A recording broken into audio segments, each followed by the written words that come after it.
Hey man, What's up, Kevin? how you doing? Good, Were you you? waiting long? No, I just joined. Okay, I just good. joined. I I just was got a sitting few. on the PC anyway, so. Oh, okay. One sec here. I just gotta adjust a few things. Is this mic okay? Yeah, it's good. Great. Okay, perfect. Yeah, I'm sitting, got a little gaming setup I'm sitting at, so. Oh yeah, nice, nice. Right on. Well, we're already recording, so we'll just get her going, eh? That way, you can get on with your day. So you're home now. What's that trip like all the way from Vegas to It's back like, home? back home is a little shorter. I think it's like 16 hours. So it's a good way. Yeah, And it's like no 9 doubt. hour time difference, so you got to get used to that for a couple of days. Yeah, a little bit of jet lag, no doubt. How long do you go? Like, were you already in the US before the shoot, or how much time do you allow yourself before you go Um, into these events? Depends a little bit. I mean, East Coast is usually better because there's not as much jet lag, but Vegas is a big tournament and it's on the West Coast, so you kind of want to come a good few days before, so you know that you're sleeping good by the time you shoot Y- the counting arrows. So, I mean, I Yeah, arrived Sunday evening and I think we shot Thursday, so good yeah, good few days. yeah. Just allow your body to adjust and all that stuff because you get Yeah. jet lag, and then obviously, yeah, I didn't even think about the time difference is gonna screw up your sleep pattern for sure. Yeah, yeah. I mean, there's a couple different things like traveling that long, your body definitely takes a little toll. Yeah. Um, so you're gonna feel the first 1 or 2 days, you're gonna feel a little muscle ache, and then Hmm. you're not sleeping good. You're maybe a little bit dehydrated because your body's not used to eating at these weird times and drinking. So Yeah. yeah, Yeah. So how a many of bit. these events in the US do you attend a year? A handful. I don't know. I don't even know how many, many. I feel like I go to the States at least one time per month. So it's probably Yeah. like uh, everywhere from 10 to 20 US events. Yeah. Have you ever thought about moving to the US? I mean, I would like to move one day, just for a couple of years, probably. That would be pretty Yeah. cool. I like staying in the States, so that's I'm thinking about it one day Yeah. for Yeah. sure, No for kidding. sure. So let's back up a little bit, dude. How many, like, you're how old now? 21. 21. And how long have you been shooting a bow? I mean, first time I shot a bow, I was like 3 years old. I think I could barely walk, and my dad gave me a bow at the local range just to try. I'm assuming, though, So it wasn't a compound bow. no, just a little bear bow Yeah. thing, Yeah. very, very tiny one. And then, but I've shot like competitions and compound bows for 11 years, I think 12 years. 11. So you're probably like around 9, 10 when you got into it seriously. Yeah, yeah, So I know I remember you and Greg were talking about your dad he was an archer, right? yeah. He used to shoot recurve, a recurve Hmm. bow. He shot internationally too. Oh, He wow. tried making the Olympics, but didn't go that far. And then he took a break and he picked it back up when I was a little kid, and he showed me. So that's Yeah. kind of how I got into archery, which is pretty R- cool. Yeah. So was And it he, something that he and like how did you go from recurve to like him shooting recurve to you shooting compound? Just compound was more popular, or is just something you like more? I mean, I shot that little bear bow when I was very young, and then um, the first time I just saw a compound bow, being what 9 years old, I was like, damn, that looks cool. So Yeah. that was pretty much just how it started. And I mean, my dad didn't really have a preference on what I shot, so he knew nothing about compound, so we just went for it. And then, I mean, at first it was just for fun, obviously, and then I started shooting competitions like a year or two after I started. So Oh, well, right into it. yeah. So and not he shoots compound now. I made him switch, so that's Oh, pretty did cool. you? Yeah. Yeah. No, that's good. Yeah, right on. Um, so like when did you realize that you wanted to do this like for a profession? Like how old were you? I mean, I was pretty young when I like dreamt about it. I Yeah. didn't really know if it was possible. I didn't even know if I could do it. I didn't know what it took. So it was always like a dream, since I was shooting competitions for 1 or 2 years. I was probably what 14 or something Yeah. when I saw, for example, Stefan Hansen going pro, and you know, Yeah. Yeah. I just yeah, I've looked up to him a lot because he was like kind of like me, from Denmark, Uh-huh. trying everything he could to go pro, and he did it. So I didn't really know, but it was always a dream. And then I think when I was probably 17 or something, I was like, I think if I really put all my work into this, I could definitely make something happen. I still wasn't sure. And then over the years, I could tell that it was getting more and more realistic. And then like uh like 2 years ago, I went all in. I finished high school, I went all in on archery and just shot full time. I was Hmm. lucky that my family could support me like financially going to all Yeah. those tournaments. They kind of invested in me that way. I'm really grateful for. Yeah. So yeah, and since those two, I mean, I've this was my first full year as like full pro where I could fully live off it. So that's really really Yeah. cool. I mean, I never really guessed that it would happen. It was always just a dream. Yeah. Yeah. Well, I mean, that's what dreams are for, right? Yeah. So, how old were you when you shot? So, I'm assuming it's all the same, like indoor is the same all over the world. When did you shoot your first 300 score? How old were you? I don't remember my first 300 on the Vegas 10, but I remember Yeah. my first 30x um, was a couple of years ago, um, probably around COVID before COVID, I think. Yeah. Like 2020 COVID around there. was COVID. I really hated all that lockdown and all that stuff, but Yeah. It was that was terrible. kind of what made me a good archer because I had nothing to do. So I was allowed to go to my local range. That was it. So I was just there all day. There was nothing else to do. So Yeah. that's kind of what started my career really because I shot all day, every day, like Yeah. so many arrows. So probably around COVID, I remember shooting my first 30x, and I was like, whoa, that was like I'd never shot a 30x before that day, and that day I shot a 60x. Like shot a Oh, 30x wow. and then shot another 30x. I was like, what a good day. And I remember I was so happy. I was like writing down what I ate, what I slept. I was like, yes, like there has to be like a recipe or something for this. Yeah. Um, I don't remember my first like 300 on Big Ten, but that was probably a year or two before that. Oh, yeah. Yeah. Yeah. Yeah. Was it one of those things for you, like shooting your first 30X? Like you just had to do it, then you know you could do it. It's like runners Yeah. see when they're trying to break that 4 minute mile or anything like that. Like it's once you do it once, then it's just easy. You know you can do it. It's a confidence thing. It's in your head and it's Definitely a little bit. I mean, first you just want to do it at practice. I mean, after you do it at practice, another whole another element is doing it at a tournament, which is way harder, way yeah. way harder. That took me some time and definitely more nerve than at Hmm. practice. Yeah. But yeah, for sure, I shot 29x and choked on one of the last ones for sure, so many times before that. So um, yeah, there's for sure like when you know you can do it, or you can you saw someone do it, like the barrier just gets like like the roof just disappears, Yeah. and you actually know you can do it. Yeah. Yeah. You After just that, keep it's just raising like that trying to bar. do it Yeah. more and more and more. Like how consistent can you get? Yeah. Well, I mean, I look at like what's going on lately, with yourself and Bodie and like the scores you guys are throwing up. It's pretty crazy. Like I've shot a bow for a long time. I've been heavy into archery, but I've always just been a bow hunter, and it hasn't been till recently. And my son got heavily involved in target archery, and he just turned 13. So like my kids are right into it. That I started really paying attention to it.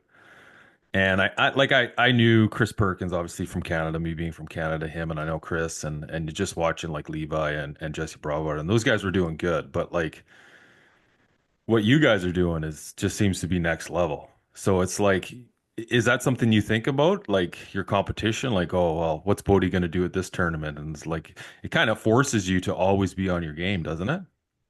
Yeah, a little bit. I think it's a good thing. I Hmm. think raising that level, you need at least one other. You need a couple people to actually like battle each other because Yeah. I mean, competition is everything to rise the level.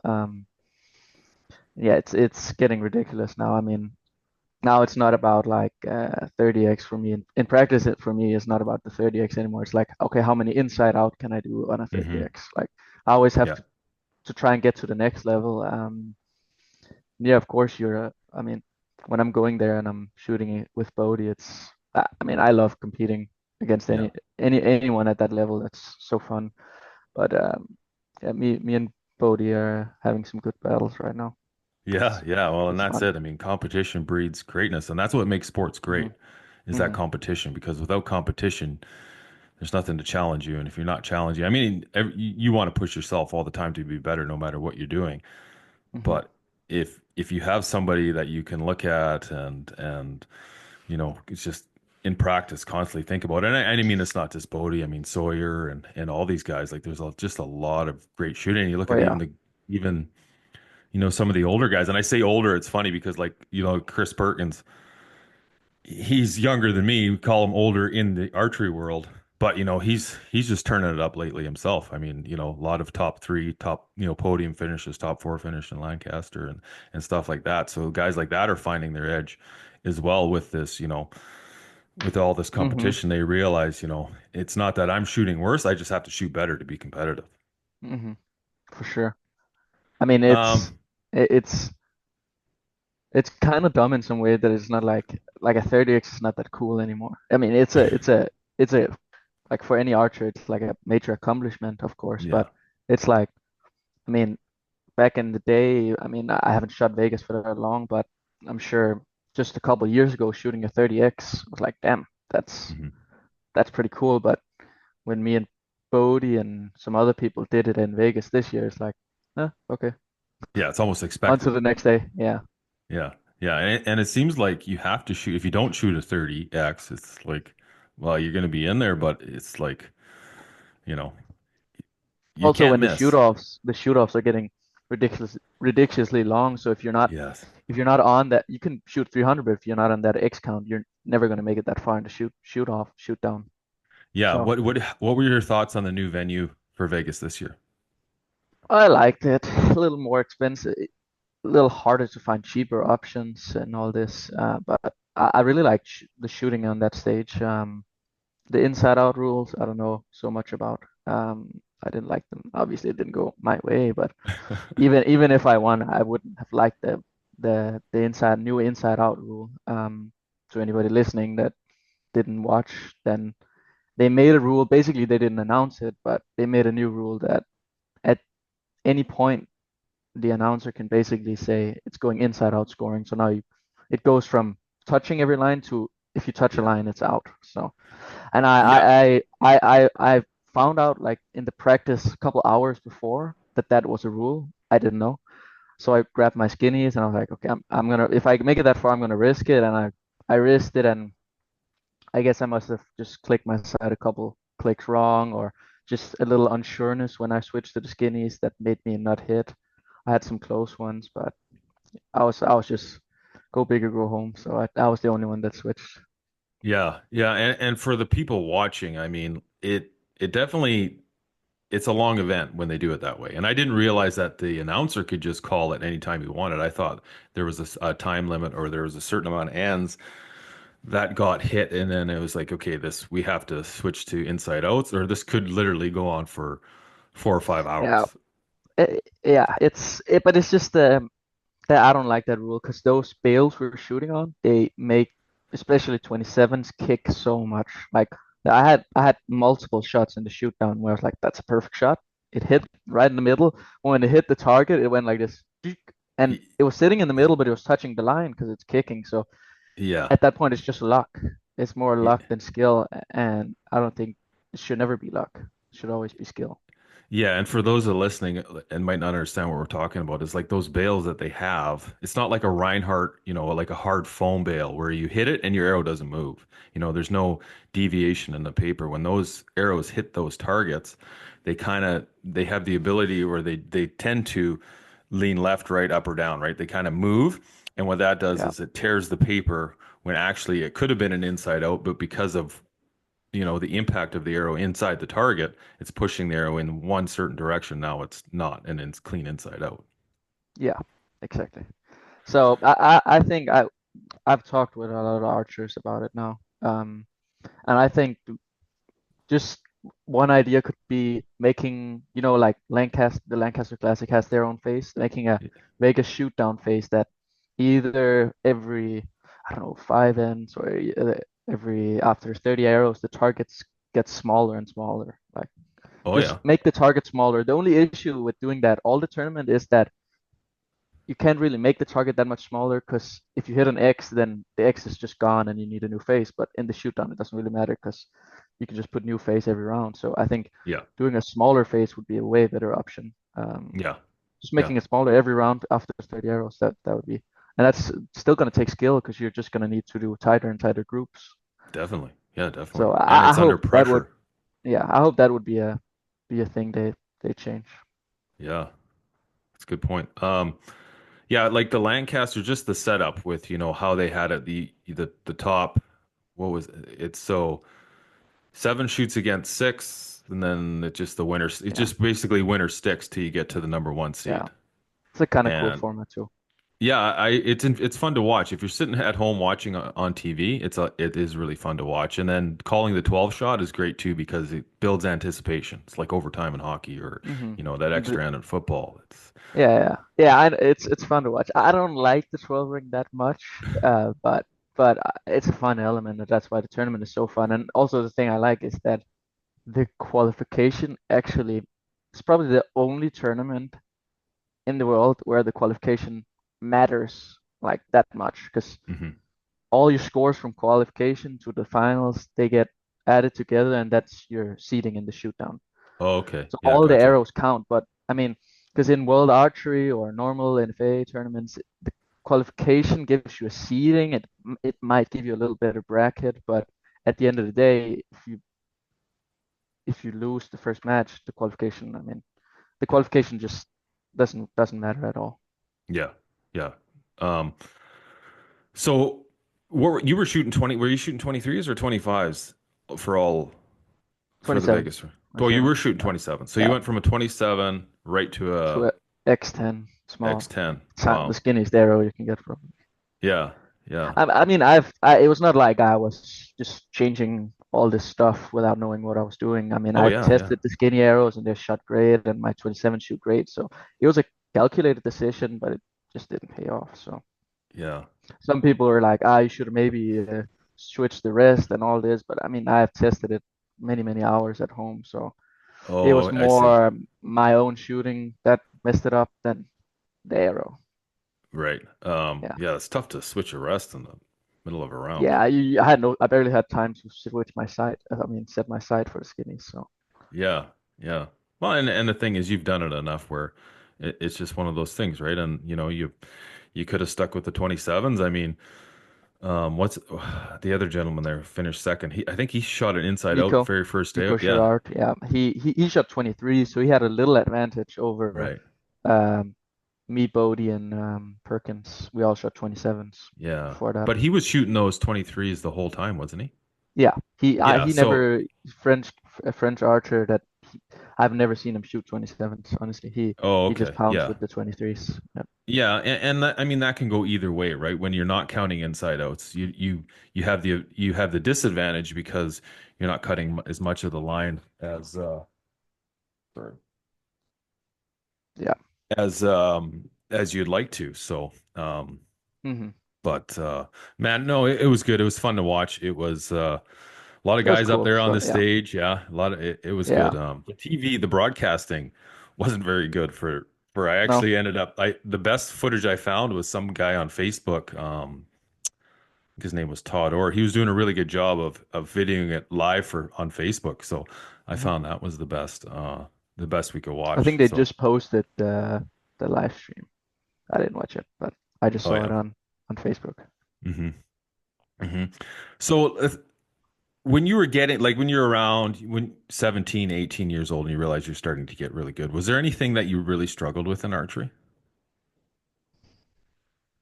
I guess when I entered the pro class or the senior class, whatever you want to call it, like shooting with the big guys, I think I struggled a little bit with confidence in my shooting. Like I almost felt, under everyone, Hmm. I, I I mean I had just as a good chance as everybody else shooting, but in my mind it's just I didn't feel like that. That's why it took me quite a while to just win that first big pro event. But once I won that one, it was just like a domino effect. So I think just lacking that confidence, knowing that I actually can, Yeah. um, that was a little bit of a struggle Yeah. coming into the pro class. Yeah. Yeah. Confidence is everything, isn't it? Especially in Hmm. archery. I find, Yeah.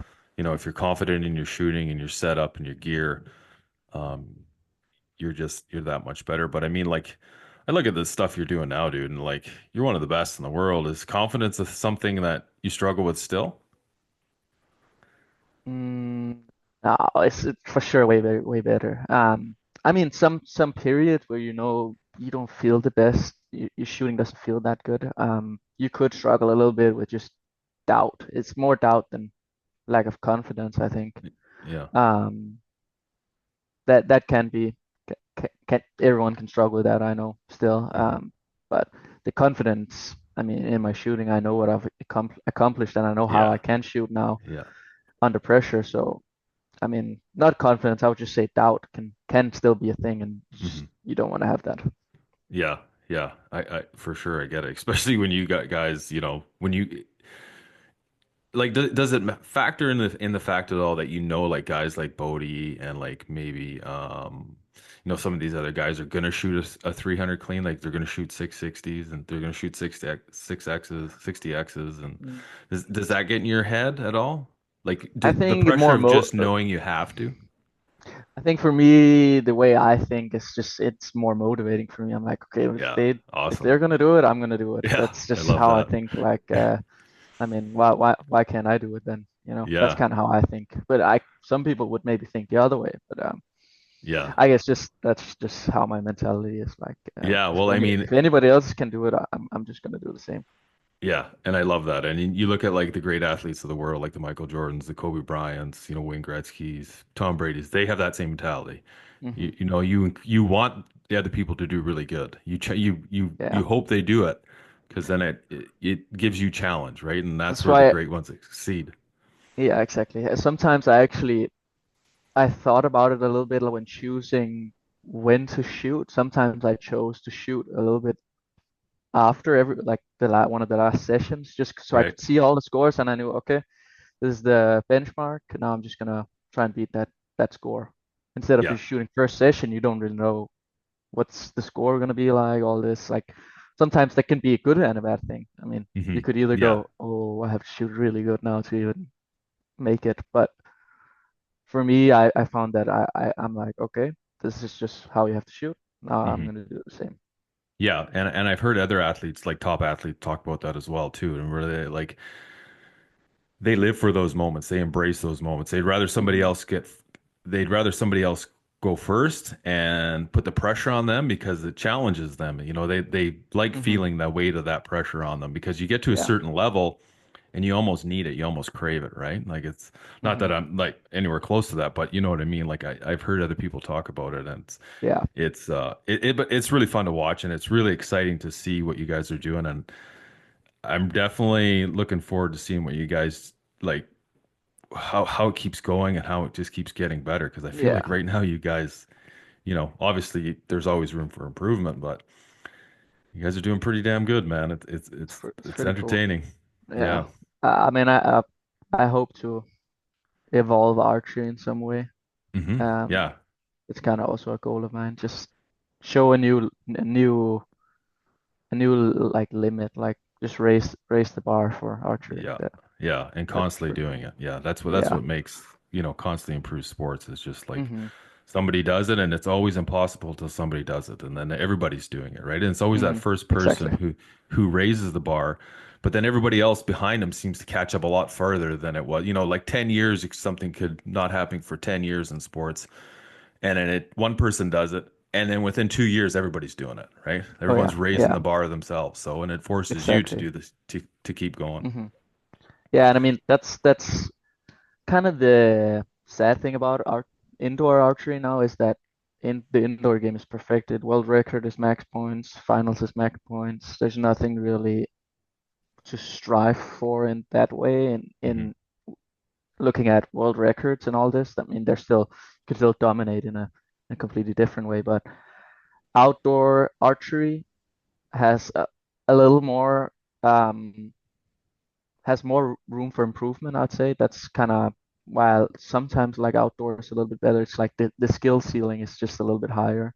Hmm. You don't see guys just, I mean, shooting 150s back to back to back to back to back and Yeah. shooting perfect. I mean, there's nobody shot. The world record is 718 out of 720 points on 50 meters. So you still got Yeah. 2 points to perfect that. And then after that, outdoors, you can count X's.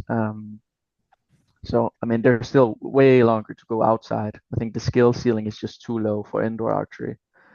Um, I mean, there's still room for improvement indoors, don't get me wrong, but it's Hmm. just outdoors is something special. I think that's where you're gonna see the most improvement is outdoors now. Yeah. Is that what you prefer outdoor? I like both. Yeah. I like indoor archery a lot also because I live in Denmark and the weather is not that great. It's pretty cold. Is I it? think that's why I like indoors a lot. And it's just there's no wind. I really hate wind. Just Yeah. that irritates me so much.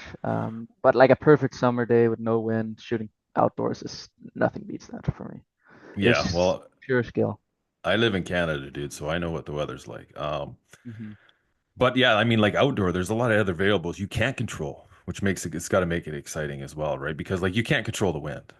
I mean, you Yeah. can anticipate for the wind, but 50 meters is a long way, and like what the wind is doing where you are is not necessarily what the wind's going to do when the arrow's Hmm. almost at the target. It's So, like there's some skill in shooting wind for sure, but at a certain point you just can't predict the wind. I mean it's impossible. That's why you see at tournaments with a lot of wind, the top guys and the bottom guys on in the qualification they just get kind of mixed and it ends up mhm. being like just a little bit random. Which is just it should be all skill. So Yeah, yeah, um but that's also a fun. Sometimes it can be fun with wind because it's like ooh, it makes everything a little more exciting. yeah, more Yeah. And challenging. then there's rain. Doesn't change the score that much if it's just a little bit, but when it gets a lot of rain, it's not fun. Yeah. Do you guys shoot right through when it's like no matter how hard it's raining, you just keep going? At a competition, I mean, I don't think rain's a limit. I mean, thunder and lightning, we can't. They don't allow us to shoot Yeah, in, obviously. obviously. I've never had them stop because of rain. Hmm. Not Yeah. really. So do you use magnification in your for your outdoor stuff? Yeah, I shoot a Yeah. 7x outdoors, 6x indoors. It can be a little bit tricky just getting water on there. I usually have like a shade to Oh keep the yeah. rain away. That's also why I don't shoot a clarifier in my peak because I've heard so many people getting water in there, and it's just you either have to take it out or you just can't see, and you might miss it. You might get a miss on one end because you don't have time. So I Yeah. I choose not to shoot a clarifier, not even indoors either, just because it's dark and I would like to see my pin more. Hmm. So yeah, the rain can be tricky, and you need to be ready for. Just be ready with the right like clothing, whatever you want to cover your scope and all this. Yeah, I know what a clarifier brain can do to clarifier. Like I have to use I don't use one anymore, but I was using one. I mean, as you get older, your eyes just aren't as good as you Hmm. yes, like they are when you're 21. And I had an injury in my eye, so I was using a clarifier and I was out in the bush with it. And I got a raindrop in it just going through the tree. And that was it. Oh, I couldn't get it yeah. out no matter what you No. do. It's yeah, it's Yeah, it impossible. even So gets worse if you blow because it's just gonna yeah, then fog it it up. fogs So up. Yeah. yeah, Yeah. I shot one ASA, I shot two ASAs last year, and one of them was really rainy, and that was kind of the first time I shot a clarifier, and of course I got water in there, and then yeah, it just sucked from there. Yeah. So do you use a clarifier for indoor? No, I run it pretty blurry indoors. I like just a blurry side picture. I just see circles and I put the dot in the middle and center, and then I shoot. I don't see any lines. I just see the circle, like the round, like Oh, the yeah. The yellow, yellow. red. Yeah. Um, Oh. I shoot a pretty big aperture, just because indoors can be pretty dark.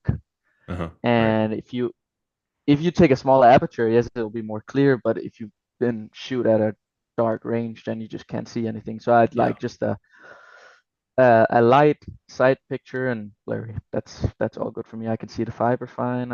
I can center the target. That's all I need pretty much. I don't need to Right. see the lines. I mean, it sometimes it can be a bad thing to see so clearly because you end up just aiming too much. Hmm. And Yeah. outdoors, I run a small aperture because there's more light, so I Yeah. I can afford to do that. I Yeah. will And the never be at a target's range further where it's away just as well. completely Yeah. dark. Yeah. So outdoors is a little more clear, but it's a 7x, so it gets a little more blurry, but still no clarifier or nothing. Wow. Well, that's good. I mean, obviously it's working, so if it ain't broke, Yeah. don't fix it, right? So, No, right, right. yeah. Um, I heard you and Greg talk a little bit about hand torque. You struggled with hand torque, and you still struggle with torque, and I found that really interesting. Now, I remember you saying, talk a little bit about that, because I remember you saying that you tried to fix it, and then you're like, nothing's working. So now instead of this being a disadvantage, I'm going to use it as an advantage to me, and you Yeah. just set your bow up different. Um, I always just had a natural torque. Like when I come up with my bow Hmm. hand just goes like this naturally. Like whenever relaxed, it's just Oh, I'm so it pointing the bow torques. to the right. Yeah. Oh, okay. So it torques in, actually, not out the other way, which most people do. Like I'm torquing the stabilizer to the right. Like, Right. Yeah. yeah. Yeah. However we want to explain that. I mean, that's just how it felt natural for me. And um, Martin Damsbo, pro archer here from Denmark, also tried to, when I was younger, tried to get me to like have a natural, just shoot with no torque and just like kind of hold my bow hand really Yeah. straight. But it's just never. I tried for months and it just never got consistent.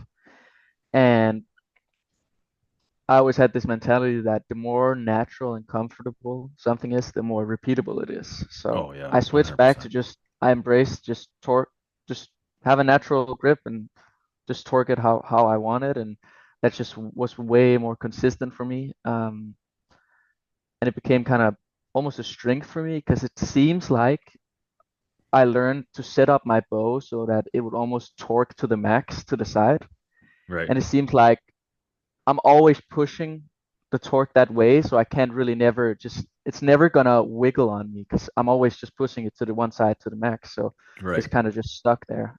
Yeah. I found. I don't know if it's true, but that's just kind of what I found. I rarely have any inconsistencies left right, and I think that could be one of the reasons. The Yeah. only Well, kind it of makes sense. yeah, the only kind of bad thing about it is it makes tuning pretty difficult sometimes. Like it I bet. just I know kind of how to set my bow up now, but at the start I had a lot to learn, and I still have some issues sometimes with like vein clearance because then you're torquing your bow and I shoot a shoot through riser. So Yeah. essentially, if this is like the width of the riser, Hmm. then when I twist it like this, it gets Oh, smaller. yeah. And Yeah. then Yeah. either I'll have issues with hitting the left side of the riser, Uh-huh. or then I can move my wrist or my cam, and but then I'll have issues hitting my cables with the veins. So there Right. comes some issues, but I mean, you can always set up your way out of it. Yeah. Well, that's the nice thing about, bows are mechanical, and so they could be set Hmm. up any Yeah, way you and want. I think to anyone, I think some people make the mistake of setting themselves up, like changing themselves to the bow, where I think you should be changing your bow to work with you. Um, 100%. Yeah. I think a lot of people make 100%. that mistake. You're setting up the bow for you and how you feel natural, not the other way. Yeah. Well, and I heard Jacob talk about the same sort of thing. Just doing what is natural is more repeatable. And I know there's a lot of like, you talk to parents who aren't in archery and all this stuff, and like archery it's just consistency. It's repeating the exact same act in the exact same manner over and over and over. Exactly. And like you said, you could build a bow to yourself. To each person can build a bow to themselves. You shouldn't try to do it the other way around. But when they talk about like, oh, how their kids should be shooting and is this right and is this right or are they doing this right? Well, what feels naturally to the kid, you have to ask the kid. Don't ask somebody else who's not Hmm. shooting that bow because like, there's no secret sauce.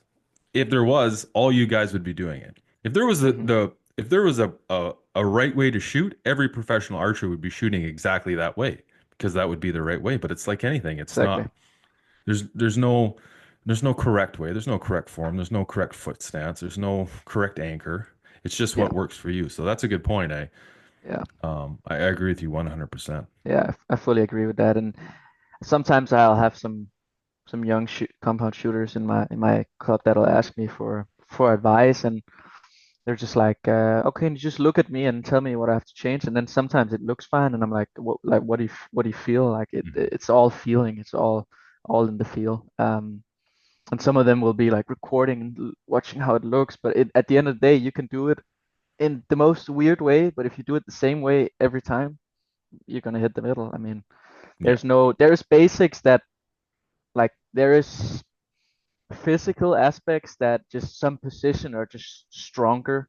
I Hmm. mean, having a bent arm like this is not as strong as having it straight. It's Hmm. just Yeah. how the body works. There's few things that I would probably like I'd probably say are good basics to just have in your technique. But Hmm. other than that, it's just repeat get Yeah. something repeatable. Yeah, for sure. How many people live in the town that where you live? Then where do you live? I live in Copenhagen, so there's a lot. There's the Yeah. capital here, so I don't even know how many. There's many people here, and there's actually a lot of archery clubs here in Denmark. We don't Oh, is really that have right? shops where you can shoot at, but we have a lot of clubs. Over 100 clubs here in Denmark. I mean, Wow. we're a small country, very small country. We don't have that many shooters, but I'd say it's a surprising amount. Yeah. Um, and we have really pretty. I mean, compared to how little Denmark is, like we have some really good archers. I mean, just last Vegas, it was Tanya from Denmark that won in the women's Really? class. I Yeah. won Oh in yeah, the yeah, men's that's right. class, Yeah, yeah, and Stefan Hansen got second in the Open Pro. So yeah. I mean, in the same class as me. So like the top three archers at Vegas last year were Danish. I mean, Hmm. what are the chances when 95% of the people there are, Or I American. mean, 99, yeah, 90% are American, the rest are Asia and Europe. I mean, Yeah, yeah. There's not that many. we There's, were probably the smallest country of all of them that were there. So yeah, I know there kind of, wasn't a lot of Canadians there either. I mean, you always recognize Chris for all oh yeah. his great accomplishments, but I mean, Hmm. there is others there as well. So like, there's not a lot of tournaments you said there. So like, when you were getting into archery and you wanted to be more competitive, you must have had to do a lot of traveling.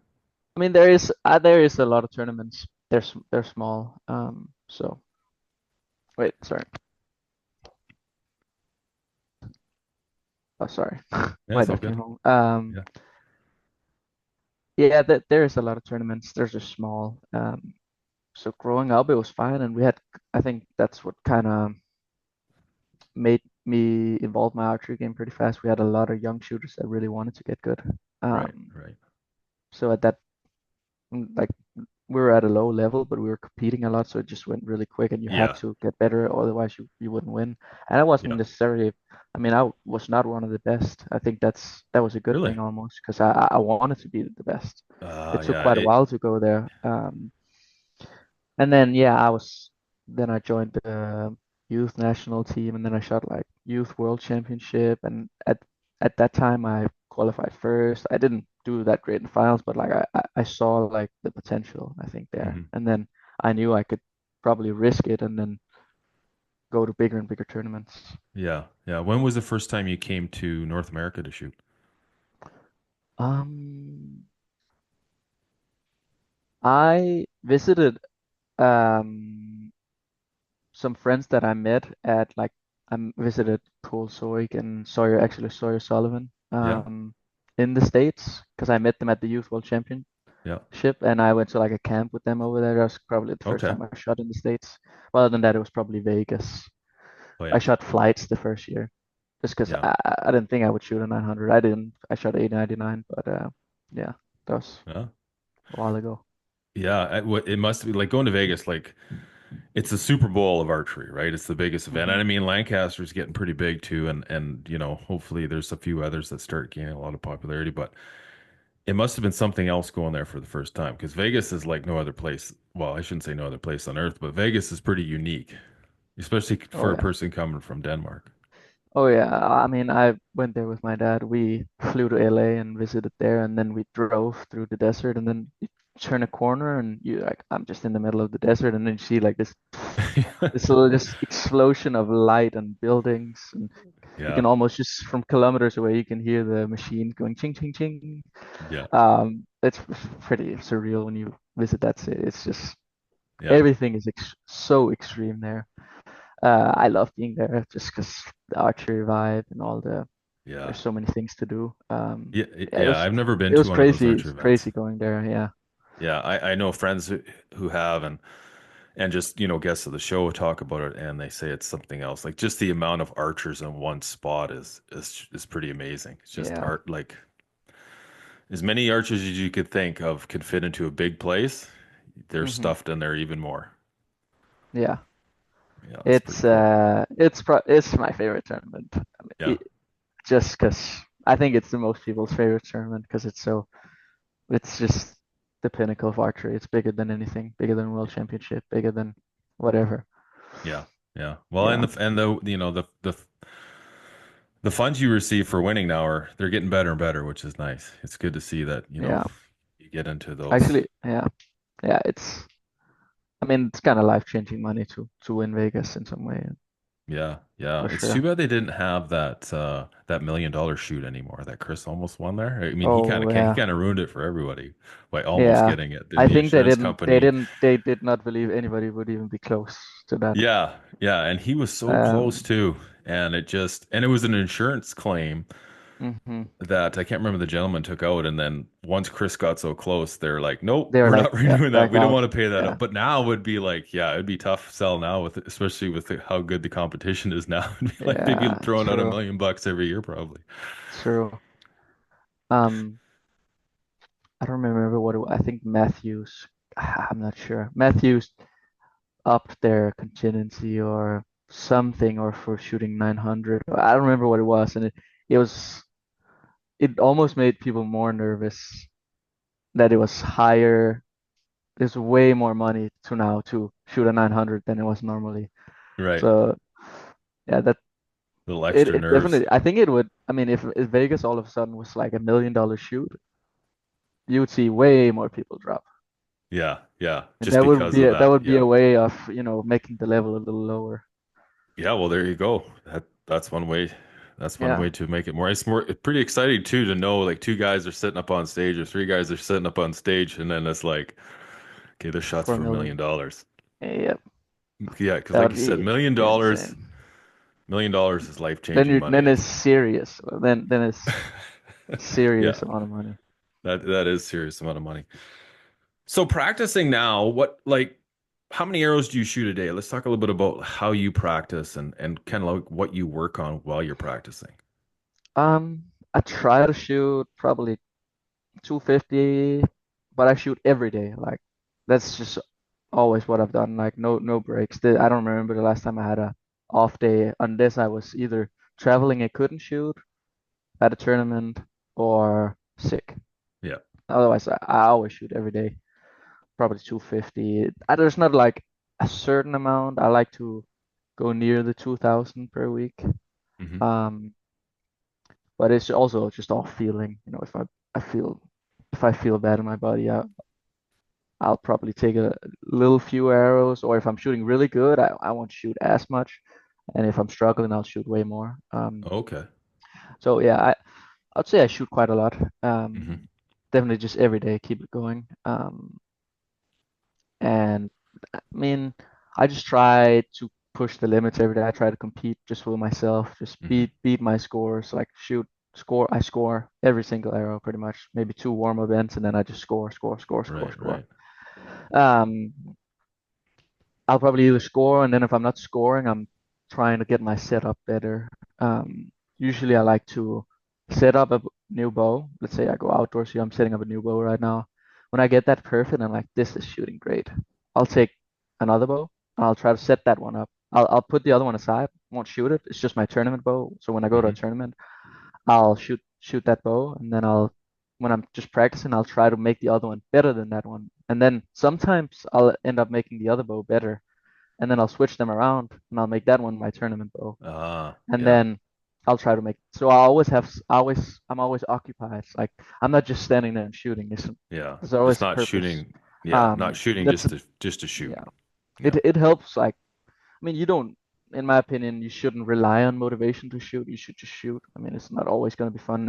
I mean, it should always be fun if you're just doing it as a hobby. But for me, it's also a job in some way. So you just need to do it every day. mm, But having something to occupy you really helps with getting up doing it every single day. Um, so if I wasn't just setting up on something new every day, I think it would definitely be less fun in some way. So I think yeah, that's a big part of my training also. yeah, yeah. Do you do any like physical training, like Yeah. running or Um, weightlifting, stretching? I got a little lazy on the running. I'm not gonna lie. I'm gonna do it here when the weather gets better. Just 'cause I actually felt pretty good when I started running. 'Cause it's see one you're doing the most you can, and Hmm. then also there is a factor in the resting heart rate. I mean, Yeah. if you get a lower heart rate just Hmm. resting, doing whatever, if it's just lower, if let's say your heartbeat raises, I don't know, 50, 50 beats per minute when you're nervous, if you start at 100, it's going to be 150, really high. Yeah. But if you start at 60, it's only going to be 110. I mean, you're going to have Yeah. a way calmer body that Yeah. way. And then I do like to do some weight training. I'm a pretty small, skinny guy, so growing up, that was a big part of also getting better because I almost couldn't shoot 60 pounds. I mean, when I was 18, 19, yes, but before that, so training that, and then also just training your body to be strong, and you just won't get injuries Yeah. as easy. So when I'm shooting a lot, I mean, I need to work out. If I'm just being lazy and eating bad food, I mean, you're more prone to injuries, which is Yeah. if you want to be in the sport for a while, you don't want that. Yeah, for sure. Well, I mean, there's no downside to physical activity. I mean, running, like you're No. right. I mean, if you have better cardiovascular, you're just gonna sleep better. Your body's gonna heal better. Breathing exercises work good, and running is a good, it's a great breathing Hmm. exercise because it It's learns you also like learn to it's go also ahead. just it's kind of a mental exercise to run. If you run without music or nothing, you're really training your mind in some way because your body does not like running. My mind, No. I do not like running, but I'm doing something that I don't like, and I'm committing to running. And in some way, you have to do the same when you shoot. You have to commit to the shot. You can never doubt it and just punch it and do nothing. So I think it trains your mind to not listen to the bad stuff. You're only focusing positive. Just run, run, run. Next step, next step, next step, and the same you will do in your shot. You will stand there and you will either pull or you will, squeeze the trigger, and you're just gonna commit and you're gonna more, more, more, and you're gonna do next shot, next shot, next shot. I think that's Yeah. that's also a big thing of it. Yeah, definitely. No, and I love that analogy because man, I run quite a bit and I've run 40 kilometers, 50 kilometers at a time and it doesn't matter if you're running 10 kilometers or 50 kilometers. Your body wants to stop. Your brain keeps telling you stop, Yep. stop. Like you don't need to Hmm. go on. Like No, something's hurting. You don't need exactly. to keep going on. And it doesn't matter how long you've been doing it for. Hmm. There's always that little guy on your shoulder telling you to stop and just walk. Just walk the Yeah. rest of the way. Just stop. And so Yeah. I love that analogy. But I agree 100%. I mean, if you're physically fit, you're going to be you, you're going to be a healthier person, right? You're going to be Yeah. more flexible. You're going to be stronger. Your bone density is going to be, if you're lifting weights, you're going to have better bone density, and that's going to make you less injury prone. Hmm. and all that stuff. So that's Yeah, good to exactly. hear for sure. I'm not really going to the gym trying to get big and swole and all this. Yeah, no, and More you don't have to. strength and Yeah, just sustaining my body. Of course, getting fit is never bad, but I don't think it's an advantage to be big and bulky. I think you kind no. of want to also just keep your body a little bit how it is, Hmm. just so nothing's changing that much. Yeah, yeah, no, I agree So 100%. you won't see me eating 10,000 calories a day or nothing, but for sure, just keeping my body nice and fit. Yeah, you're not going for max bench, that's for No, sure. definitely not. Um, so do you do a lot of back home? Is there a lot of outside archery stuff that you do? Do you help a lot out with new archers and stuff like that, or Mm, you I try like to? to help out new archers. I don't do a lot of. I try almost to stay away from archery when I'm not shooting. Just Yeah, do stay something away from the else. clubs Play and stuff. golf. Oh, Just okay. I mean, just get my mind away from it sometimes because Right. it is all my life and like Uh-huh. I make it all my life and I love it. But you need balance in some way. Yeah. Balance is so important, and you need to do something else and get your mind away from it. And Yeah, avoid burnout. yeah, exactly. I mean, I Yeah. want to be in this for a while, so I need to have some other stuff to do also, just like golf. And the cool thing is also just I'm in this sport now, and at this point, it's I'm working all the year for this amount of accuracy extra, like Yeah. one tiny little millimeter. And when I go to the golf range, I'm just working on getting it from not. I'm Just just hitting it getting it straight. to stay on the course, basically. Yeah. You know, Yeah. so it's just a completely different aspect. Yeah. And I love all sports. I mean, just doing any other sport that I'm not good at is kind of cool also. Yeah. Yeah, for sure. And yeah, I mean you're only 21, so you're Hmm. gonna have a lot of other interests in life as you go Yeah. on, as you get older too. But that's pretty cool, dude. Tell me a little bit about your bow setup, what you're shooting, what poundage, what arrows you're shooting, what sight. Yeah, I'm shooting a PSE Dominator. Um, I always shot PSE all my life, and then it's pretty cool that I'm like back when I used to start, I always bought PSE bows, and it's pretty cool. Actually, all my equipment I shot, I bought my first arrow Easton. I bought True Ball stuff. Like I always shot with the same equipment Hmm. before when I was an amateur. But now the only difference is I also work with the companies, which is pretty Yeah. cool that they Yeah. support me that way. So sometimes I heard people say like, "Oh, you just some they just shoot it because they get Because they're paid paid or to, they or get it for they get it free." for But free. Yeah. I all the equipment I shot before. So Hmm. just getting that out there. Before I'm just doing a sponsor segment. It's just not sponsored. This is truly what I believe. Yeah. So And yeah, I I'm I think shooting that's a the. fine line too. Shooting what you believe in and what, when you get to the level that you are, There's business also, of course. yeah, yeah, there's going to be business, right? I mean, then that's just part of it. You're not going to be able to do what you do at the level you do it if you're not involved, if you're not getting paid to do it, right? You're going to have to go work a job. And if you're going to be Hmm. working 40 to 50 hours a week, you're not going to be as good of a shooter as you're not going to be Yeah, the best archer in the world, right? You're not going yeah, to be at that yeah, level that you want to be at or that you're at right hmm, now because you're yeah, just not going to have the time and you're going to be sore. yeah, Like if you're going to go roofing or do construction for 40 hours a week, you're not going to be able to yeah, put the same effort into it you are now. So there has yeah, to be a exactly. little bit of business, and people Hmm. have to remember that as well. Yeah, yeah. Yeah, that's true. Completely true. Yeah, but I'm shooting the Dominator duo. I really like that bow. Just Is that a 38 inch 40. I always shot 40, and I shot 40? the SE cam. It's not the fast cam, but it's just so comfortable. Yeah. I like the shoot through risers a little heavier, stiffer, just nice. I mean, try the bow out and just it just feels amazing. Yeah. Shooting all True Ball XL, release sight, stabilizer. Love love that company. I mean, they just make cool products. They Yeah. look great. They're functional. They got everything there, and the team is amazing.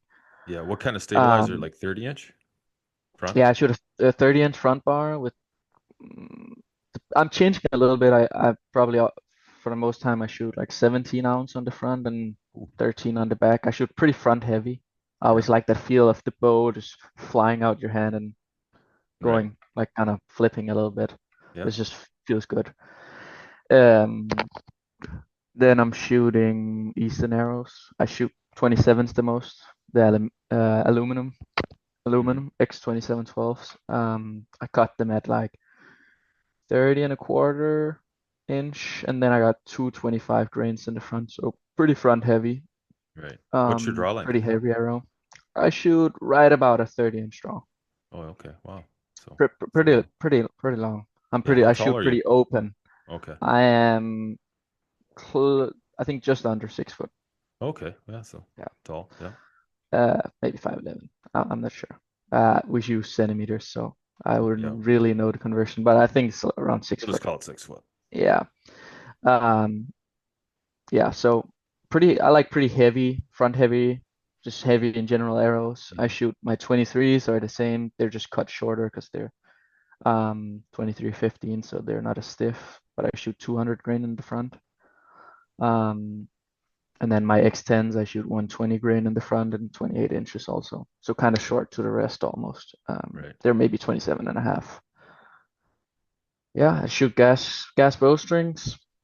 Just great strings that I can rely on. They're not gonna move. They look Hmm. great. Do you use the same Great strings company all the again. time?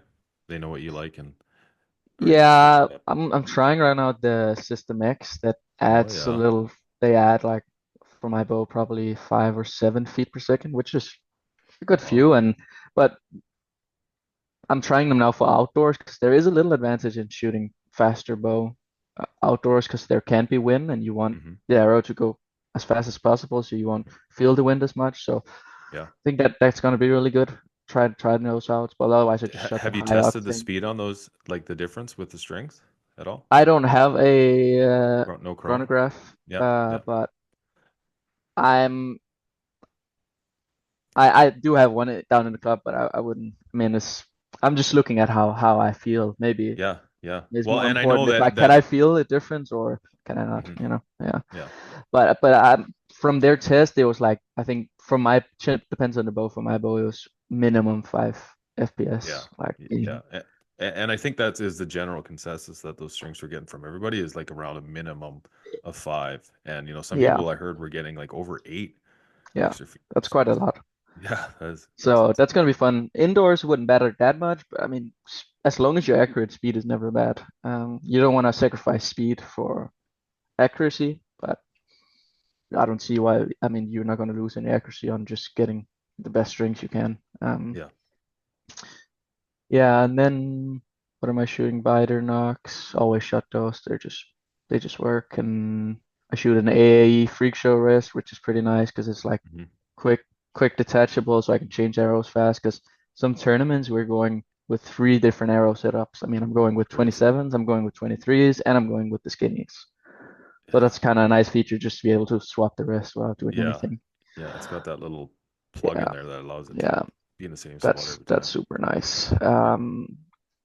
Yeah, shooting a feather vision lens, which is kind of new. I always just had just different kind of lens, didn't really think about it, but then I tried the feather vision. It was just really nice and crisp in some way. It was just like the lens is just consistent all around. Where Yeah. No I blurry on had the cheaper nothing blurry on the lenses outside. before Yeah. where it would be blurry or it'd be the one part of the lens would be a little more, almost more magnified than the other one, and it would Yeah. look odd. I didn't think about that before I tried them, so that's kind of cool. Yeah. Yeah, and you Shooting see with that in feather some of those vision. lenses too, just like binoculars. You get like waves kind of in there too, where Yeah, there's like some part of it is more magnified than the other. It's not yeah, and consistent the over and over. colors, there's like color aberration, all Hmm. this. Yeah. They're for sure the best lens I ever try, and I tried a lot of different, just getting because I'm shooting with such a big aperture and I'm no clarify, so I need to have the most clear lens as possible. I don't want to not be able to see. Yeah, that's pretty new shooting with feather vision, but it's been really good. Yeah, Um, yeah, I think that's that's your a setup. basic rundown of my equipment. Yeah, yeah. So if you had, we're gonna wrap this up here, buddy. But what advice would you give to any up and coming archer that wants to be great, wants to be at the level that you guys are at? Um, First of all, have fun. Have fun. Love what you do. Really. I mean, you're not gonna be in this game very long if you don't love it. Yeah, That's simple. And then, uh, when you know you love the sport, just through your journey, just don't worry about the results. More worry about, or don't worry, just don't focus focus on on it. how you're shooting.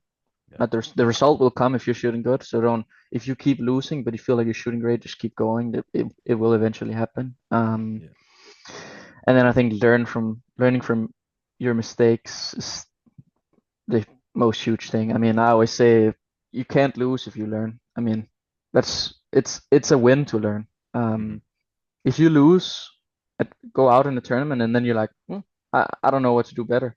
Then at that point, you're just, I mean, you might as well stop because you're not going to get further. But really try to analyze what can I do better? What can I learn from? I mean, most times you can I mean, I still learn every tournament hmm. I go to. Sometimes I'll shoot great and I can't really learn anything, but then I look back and I could maybe, maybe this could help me next time, and I try that. Yeah, So just always learn from your strive. mistakes. Yeah. Yeah, yeah, and I think And that's what makes great professional or good professionals the great ones, and I think that's where you build separation between the greats and just the regular professionals. And like yeah, to be a professional in any sport is quite the accomplishment, but to be one of the greats, I think it takes that mindset to always yeah. want to strive to be better, to constantly push yourself, Push the to reach, last percentage. Like you yeah, like to that's reach also excellence. why be willing to go out your way and, for example, run, eat clean, go to Yes. the gym. Like be willing to put in that last percent if you really want it, and you're never gonna regret that. I mean, Yeah, the regret is way worse than just yeah, it not working. yeah, or And then I'll failure. also Regret's just always, yeah. yeah. The what also one last advice I would say is, which is really important, just to maximize your performance, is don't be afraid to fail. Like Hmm. failing is not a bad thing. I mean, if you learn from it, it's fine. Um, be more striving to win than you should never be afraid to fail. I had at one point I was like scared to, oh no, what if I lose? What if I shoot bad? What if this? I mean, that can always happen. I mean, you shouldn't be afraid of it. It shouldn't be a bad thing. It should be failing should be the standard, and then everything else, if you do great, that's a win. Yeah. So I think that's also a huge thing. Yeah, and I've heard great ones talk about that before. If you're not failing, you're not learning, right? Hmm. And I know Exactly. in any facet of life, whether it's business or just, personal goals, failure is a privilege because if you're failing, if you keep failing, you're still trying, right? You're still looking in the right Yeah. direction. You're still moving forward. So that's great. Well, I really Exactly. appreciate your time, buddy. It's been great Yep. chatting with you. Thank you. Where can everyone find and follow you and keep tabs on what you're doing? I think all social media is just Matthias Fullerton. Yeah, just my full name, Matthias Fullerton, on Facebook, Instagram, Instagram. Yeah. Threads. I'm thinking about doing YouTube soon, so Cool. I Yeah. might open that one Yeah, well, let in me know in when the you next do, couple months. Yep. and we'll get your name out there for sure. Yeah. But I'll put Yeah. Thanks. all your links up in the show notes. And Yeah. dude, it's Thanks for been really having good me. talking to you. Yeah, it Yeah. was a good talk. Okay. Yeah. Thank Yeah, you. and I'm excited to see what you got going on for the rest of the year and down the road. Yeah. So we'll chat again Thank you. soon. Thanks.